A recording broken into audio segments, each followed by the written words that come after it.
dalam renungan harian GKI Sumut Medan. Mari sebelum merenungkan firman Tuhan, kita berdoa.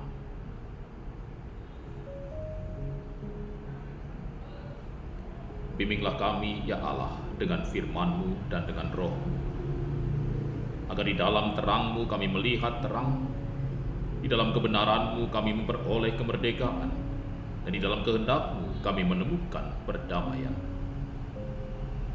Kami berdoa melalui Yesus Kristus anak-Mu, Tuhan kami. Amin. Ya, sesuai dengan leksyari harian, bacaan kita hari ini diambil dari Mazmur 116 ayat 1 sampai 4, disambung ayat 12 sampai 19, Yesaya 25 ayat 1 sampai 5, dan 1 Petrus 1 ayat 8b sampai 12. Dan yang menjadi nas kita adalah Yesaya 25 ayat 4. Sebab Engkau menjadi tempat pengungsian bagi orang lemah, tempat pengungsian bagi orang miskin dalam kesesakannya. Tuhan tempat pengungsian. Pada suatu dini hari yang masih gelap, sebuah keluarga terpaksa meninggalkan rumah ketika air naik lebih cepat daripada dugaan.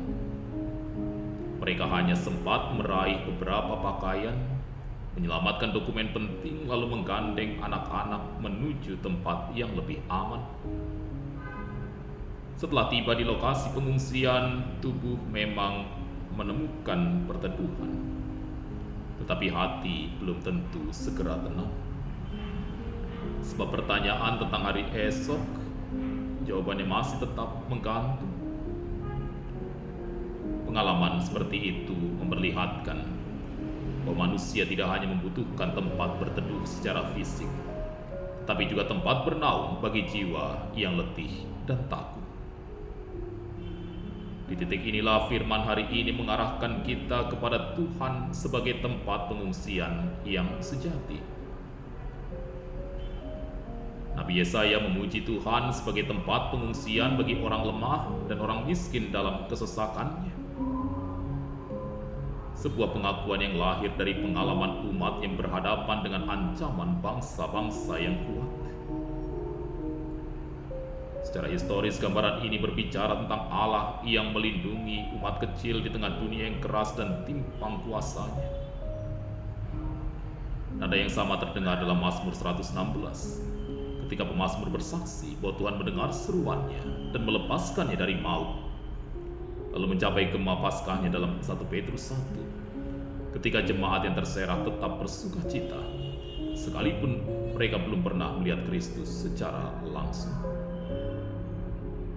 Ketiga bacaan ini menenun satu kesaksian.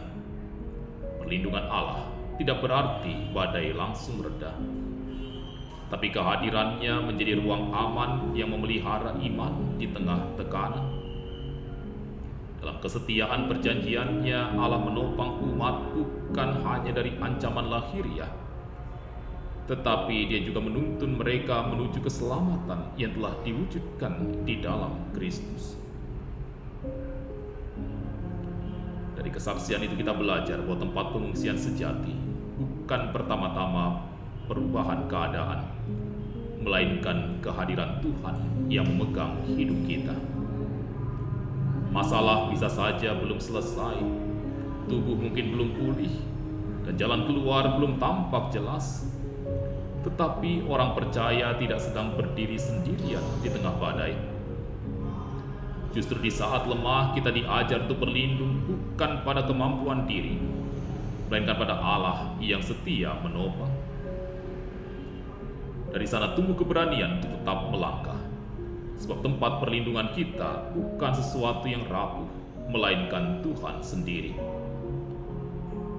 Paskah mengingatkan bahwa Dia yang membangkitkan Kristus juga sanggup memelihara hidup umatnya melewati segala kesesakan. Ya, saat semua tempat perlindungan runtuh, Tuhan tetap menjadi tempat pengungsian yang tidak pernah goyah. Amin. Mari kita berdoa.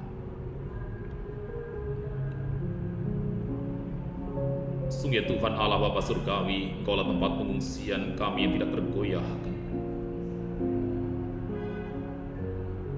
Ketika segala tempat pengungsian kami seakan-akan runtuh, kami tak bisa mengungsi kepadamu.